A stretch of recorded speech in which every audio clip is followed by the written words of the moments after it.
से जारी किया गया है, महिलाओं को लेकर काफ़ी कुछ वादे किए गए हैं। क्या उन मुद्दों को लेकर जनता के बीच में उतरेंगे और बीजेपी के जो एजेंडे थे उनको भी उछाला जाएगा? देखिए, एक बात मैं आपको बताना चाहूँगी, कांग्रेस पार्टी की हमेशा से एक दूरदर्शी सोच रही है।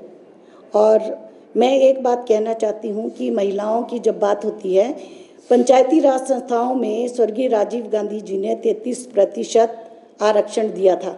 आज भाजपा वाले, मुझे समझ नहीं आता, वो कहते कि हमने दिया था। शुरुआत स्वर्गीय राजीव गांधी जी ने किया था 73वां अमेंडमेंट करके। उसके बाद वो 50% हुआ, पहले केंद्र में लागू हुआ, उसके बाद राज्यों में ये लागू हुआ। तो दूरदर्शिता किस में थी? कांग्रेस में थी। आज भाजपा वाले हर मंच से कहते हैं हमने आरक्षण दिया। अरे अपनी याद को ताज़ा कर लो। दूसरी बात उन्होंने ये कही कि, अब मैं एक बात ये कहना चाहती हूँ कि यही भाजपा के लोग जो कहते हैं कि 14 में आज़ादी मिली, सुभाष चंद्र जी पहले प्रधानमंत्री थे। अब सोचिए कि इस तरह की बातें करते हैं ये लोग। ये इसलिए करते हैं क्योंकि इनके पास मुद्दे नहीं है। सरदार पटेल जी पहले क्यों नहीं मुख्य प्रधानमंत्री बने? क्योंकि उनको अंग्रेजी नहीं आती थी। सब जानते कि वो बाहर से पढ़ के आए थे। तो इस तरह के बातें उठाकर, फालतू की बातें करके इन्हें कुछ हासिल नहीं होना होगा, क्योंकि मुद्दों पर जो बात होगी वही जनता जो है, हिमाचल प्रदेश की जो जनता है वो बहुत ही समझदार है, प्रबुद्ध जनता है। वो सब कुछ जानती है कि कांग्रेस ने क्या किया, कांग्रेस ने क्या नहीं किया। मैं उन्हीं का देख रही थी कि पहले के जो प्रधानमंत्री थे कि वो लोग तो दिल्ली में बैठे रहते थे, तो कोई भी अगर पहाड़ी क्षेत्र का कोई वो होता था तो वो कहते थे कि ऐसे ही रहने दो, ये है। सड़कें इसलिए नहीं बनाई ताकि बाहर के लोग जो दूसरे देश के यहाँ पर ना आ जाएं। मतलब इस तरह की बातें कहकर ये लोग क्या दर्शाना चाहते हैं, मैं तो यही समझती हूँ इन्हें ज्ञान ही नहीं है।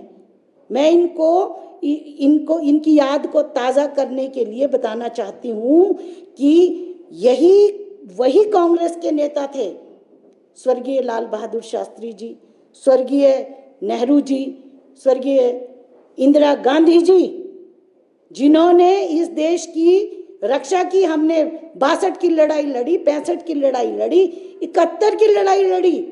चाइना का भी हमने क्या हाल किया।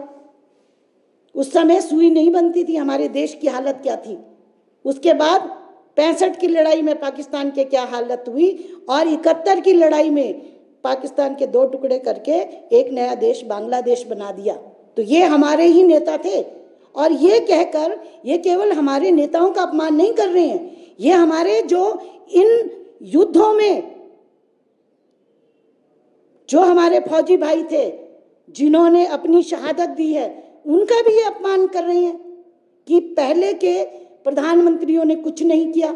या ये जो तीन जो हमने जंगें लड़ी हैं, ये क्या किसी से छुपा हुआ है? तो इस तरह के जो बयानबाजी है वो अच्छी बात नहीं है। मुद्दों पे बात कीजिए। और हम लोग, ये लोग भ्रष्टाचार की बात करते हैं। आपने देखा होगा इलेक्टोरल बॉन्ड,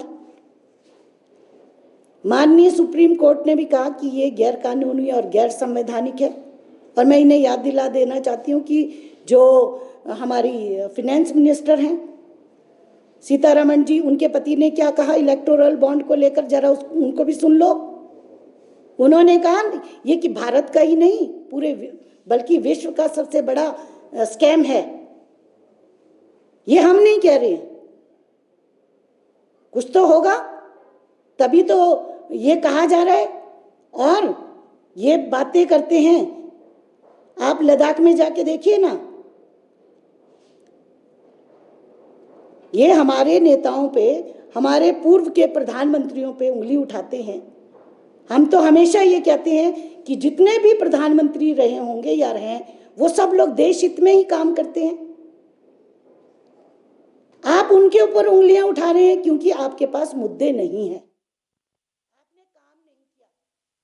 सोनम वांगचुक जी को ही सुन लीजिए, वो क्या कह रहे हैं। 4000 वर्ग किलोमीटर पर चाइना ने वो कर लिया है। वहाँ के चरवाहे कह रहे हैं 25 दिनों तक वो खुली छत के नीचे -डिग्री तापमान में अनशन कर रहे थे। कोई वहाँ भाजपा का नेता जाकर उनसे बात की? मुझे कहने की ज़रूरत नहीं है, कांग्रेस नहीं कह रही है, ये वहाँ के लोग कह रही हैं। तो इन